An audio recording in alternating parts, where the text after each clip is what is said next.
선지자 요엘이 활동하던 그 시대가 정치적으로 지금 우리나라 상황하고 좀 비슷합니다. 강대국 사이에서 바로 옆에 블레셋이라는 수시로 침공에 들어오는 그런 전쟁의 위협 속에 정치가 흔들리면 아무래도 군사적 위협 속에서 경제도 피폐해지는 것이 순리 아니겠습니까? 그런데 각 분야에서 이제 분석을 하죠. 도대체 어떻게 출구를 마련할 것인가? 어떻게 평화를 줄 것인가? 선지자의 눈에는 이것은 영적인 문제다. 그래서 선지자죠. 하나님께서 보여주시는 것을 보는 사람이 선지자니까 하나님이 이 상황을 어떻게 보시는가, 요엘의 눈에 그게 보인 것입니다. 그리고 하나님이 말씀하라고 한 것만 말씀하는 것이 선지자입니다. 메시지는 아주 단순하고 깊이가 있습니다. 여호와의 말씀에 이제라도 금식하고 애통하고 마음을 다해서 내게로 돌아와라. 2장 12절. 그때에 여호와께서 자기 땅을 극진히 사랑하시고 그 백성을 불쌍히 여기실 것이다. 2장 18절. 그 후에 내가 내 영을 만민에게 부어주겠다. 오늘 본문. 이 만민에게는 자녀들, 늙은이, 젊은이, 남종, 여종 다 포함되어 있습니다. 장래를 말한다, 꿈을 꾼다, 이상을 본다, 다 같은 말의 반복입니다. 제가 그저께 이제 영국에서 들어왔습니다. 하도 심심해서 영화를 보러 갔습니다. 캄보디아 영화인데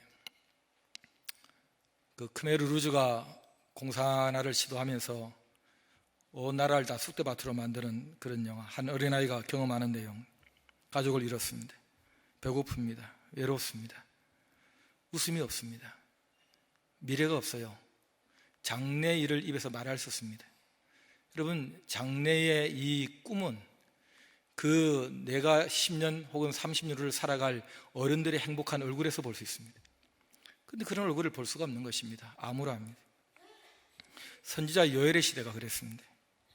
다 했다, 말랐다, 사라졌다, 시들었다, 피곤하다, 모든 단어들이 이런 단어들로 가득 차 있습니다. 우리는 그때는 그랬지만 지금 우리나라는 풍요롭지 않느냐 그러는데, 여러분, 이것도 선지자의 눈으로 볼 때는 요한계시록 3장에 라우디게아 교회에 주님께서 하신 말씀이 오버랩됩니다. 내가 말하기를 나는 부자다, 나는 부유하여 부족한 것이 없다, 그렇게 너가 말하지만은 내 공고한 것과 가련한 것과 가난한 것과 눈먼 것과 벌거벗은 것을 알지 못하는도다. 부유한 것 같은데 하나님의 눈에는 벌거벗고 있노, 가난하고 그리고 메말라버린 그런 현실, 선지자의 눈에는 그런 것이 보이는 것입니다. 불확실성의 시대 속에서 재미있는 거, 말초적, 신경적인, 쾌락적인, 그리고 돈의 위력 앞에서 완전히 벗겨져 버린 그런 거짓 풍요를 우리는 보고 있습니다. 부흥을 경험한 부모 세대는 이래서는 안 되는데 우리 그 시대의 부흥을 우리 아이들에게 물려줘야 되겠는데, 가난과 전쟁을 경험한 어른 세대는 이래서는 안 되는데 정말 그때를 기억하고 다시는 가난과 전쟁을 물려줘서는 안 되는데, 그런 마음이 부모의 마음입니다. 그러니까 부모가 금식하고 울며 애통하고 마음을 찢죠. 하나님은 그걸 보시고 극진히 사랑하시고 불쌍히 여겨주시죠. 그러면 하나님의 영이 그 위에 부어지면 아이들의 눈에서, 아이들의 입에서 장래 일을 보고 말하기 시작합니다. 그것이 영적인 풍요함입니다. 이건 하나님 나라의 모습입니다. 이거는 세상 나라에서 볼 수 있는 모습이 아닙니다. 아이들이 한참을 산 후에 그게 맞았어, 그게 진리였어, 그때 부모님들이 그렇게 우리를 위해서 울어줬어, 그래서 우리의 인생의 그릇에 이런 하나님 나라의 부요가 담긴 거야, 그렇게 말하게 한다면 그 부모는 잘 산 겁니다. 그리고 그 어른 세대는 제 역할을 감당한 것입니다. 호랑이가 죽어서 가죽을 남기고 사람은 죽어서 이름을 남긴다 하는 인사오피, 인사유명을 우리는 많이 얘기합니다만은, 여러분, 이름 남겨서 뭐 하겠습니까? 저는 제 이름 남기고 싶지가 않습니다. 사람들이 하도 이름 이상하다 그래서. 남기면 뭐 하겠습니까? 사람을 남겨야 돼. 사람을 남겨야죠. 사람 중에서 누구를 남길 것인가? 내 자식 남겨야죠. 남의 자식보다도 내 자식 제대로 남겨야죠. 그게 부모 아니겠습니까? 기독학 부모는 그런 사람들입니다. 그런데 부모 입장에서 아이들을 볼 때마다 참 미안할 때가 많이 있습니다. 어른 세대로서 다음 세대에 정말 미안할 때가 많습니다. 좀 더 하나님 보시기에 풍요의 시대, 제대로 된 부요의 시대를 이들이 부흥의 터널로 지나가도록 만들어줬으면 얼마나 좋았을까. 이 풍요 속에서 이 빈곤을, 이 추악함을, 이 음란한 세대를, 이 거짓 진리를 아이들에게 학교에서 또 매스컴을 통해서 그들의 가슴에다가 심어줘야 되는 이 아픈 현실이 미안합니다. 어른들은 살아보니 그렇지 않더라 하는 것을 훗날에 알게 되지만 아이들은 가보지 않는 길을 지금 가고 있습니다. 어떤 때는 너무 미안합니다. 가끔씩은 부모가 자식에게 생색을 내고 싶을 때가 있습니다. 내가 널 위해서 얼마나 고생했는지 아느냐. 그 아이는 뭐라고 하냐면 내가 당신 자식으로 태어나서 얼마나 고생했는지 아느냐. 그건 마치 교인들이 교회를 대하는 것하고 똑같은 논리. 내가 교회를 위해서 얼마나 애를 썼느냐. 여러분, 교회는 여러분들의 봉사를 받느라고 얼마나 힘들었겠습니까? 가보지 않는 길을 가는 그 아이들에게 그래도 내 자식으로 태어나주고 다음 세대 이 조국 땅에 끈을 붙들고 따라오는 후배가 되어줘서 핍박보다 더 무서운 유혹의 그 여정을 걸어오고 있는 이 아이들을 보면서 정말 미안할 때가 많습니다. 고생의 길을 가고 있습니다. 그럼에도 불구하고 시대는 우리가 바꾸지 못해도 내 자식만큼은 그 시대를 그래도 씩씩하게 걸어가는 그런 자식을 만들고 싶은 것이 우리 예수 믿는 부모 아니겠습니까? 저희 큰아이가 중학교 2학년 때 이제 방학 숙제를 저에게 먼저 보여줬습니다. 내가 60살, 60살이 되었을 때에 자서전을 미리 써와라 하는 숙제였던 것입니다. 그 자서전이 무려 80페이지였습니다.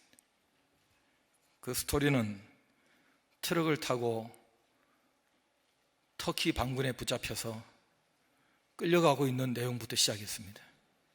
지가 끌려가고 있는 겁니다. 의료선교사로 가서 복음을 위하여 한 생명을 위해서 수고하다가 마지막 죽음의 문턱까지 가는 60의 생애를 거꾸로 추적하는 스토리로 썼는데 제가 봐도 이렇게 잘 쓸 수가 있는가? 누구 자식인가? 싶을 정도의 눈물이 앞을 가렸습니다. 그것은 그 아이의 정신세계에 대한민국을 넘어서서 또 다른 아픈 나라가 들어가 있었습니다. 사람이 할 수 있는, 내가 할 수 있는, 우리가 줄 수 있는 그 무엇이라도 필요한 사람에게 나눠줘야 한다라는 그 따뜻한 마음이 그 속에 담겨 있다고 생각하기 때문에 부모로서는 고마웠던 것입니다. 더 고마웠던 것은 부모가 자기들 위해서 얼마나 노력했는가를 행간으로 읽을 수 있었냐면서 기특했습니다. 과분할 정도로. 야, 중학생이 이런 생각을 할 수 있는가? 저는 제 자식이기 때문에 지금 팔푼이 노릇을 하고 있는 게 아니고, 그래서 북한의 김정은이가 우리나라 중위를 무서워하는구나. 예? 이럴 수 있구나. 어린아이의 가슴 속에 지구가 담기고 우주가 담기고 하나님 나라가 담기고 사랑이 담기고 헌신이 담길 수 있구나. 제가 깜짝 놀란 것입니다. 마냥 어리게만 봤던 그 마음이 확인이 된 것입니다. 그래서 공부하고, 그래서 그 꿈을 위해서 달려갔고, 그리고 마침내 그가 원하는 의학을 준비하는 대학에 들어가서 지금 졸업을 앞두고 있습니다. 여러분, 이 여정 속에 가장 중요한 요소가 하나 있습니다. 누가 그 꿈을 심어줬느냐? 누가 그런 나라가 있다는 것을 알려줬느냐?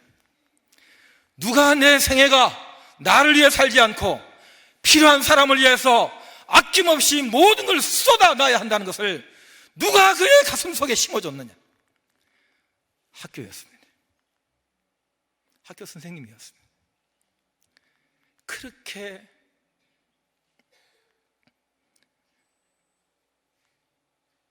제대로 대우받지 못하면서 하나의 하나를 가슴에 품고 기도하고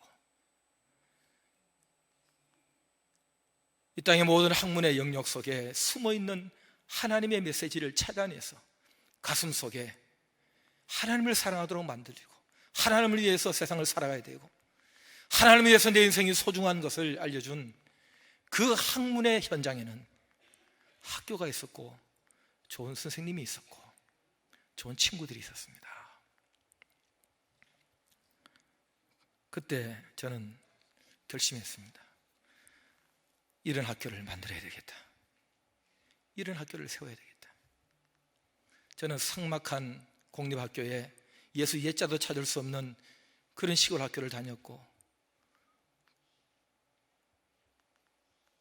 그럼에도 불구하고 하나님의 은혜가 여기까지 올 수 있었다면 어릴 때부터 하나님의 말씀으로 하나님의 학문으로 하나님의 사람들을 만나고 하나님의 시스템 속에서 이 아이들을 제대로 키워낼 수 있다면 그래도 그 시대가 나아지지 않겠는가. 이게 우리가 남겨야 될 이름이고 사람이 아니겠는가. 이게 부모가 해야 될 가장 중요한 사명이 아니겠는가. 그런 생각을 하게 된 것입니다. 그래서 저희 서대문 교회도 그런 학교를 한번 만들어보자 준비하다가 총회에서 노예의 이런 학교를 하나씩 만들어 달라 하는 요청을 받고 순진한 서울노예가 이 무모한 도전에 나서게 된 것입니다. 제가 다른 노예들에게 얘기합니다. 절대로 노예 부설 학교 만들지 말라고. 속된 말로 장난이 아닙니다. 차라리 한 교회가 한 학교를 하는 것이 1907년 평양대부흥운동에 있었던 그 역사의 열매를 그대로 이어받는 수월한 길인지도 모릅니다. 그럼에도 불구하고 우리는 함께 하는 법을 배워야 하고 함께 사람을 키우는 수고를 무릅써야 한다라는 그 한 가지 생각 가지고 준비하고 작은 출발을 했고 이 일에 부모님들이 결단을 내려주셨고 아이들은 그 어려운 환경 속에서 지금 꿋꿋하게 성령과 동행하며 좋은 선생님들과 이 길을 가고 있습니다. 여러분, 이 트라이앵글 교회와 가정 학교의 한 축은 무너져서는 안 됩니다. 하나님의 영이 임하시면 너희 자녀들이 장래를 말할 것이다. 저는 어느 나라 어느 시대에 가장 행복하고 가장 빛나는 나라와 시대가 있다면 어린아이들 입에서 장래를 말하는 미래를 말하는 그 시대라고 생각합니다. 미래가 있는 시대. 나도 저렇게 살 거야.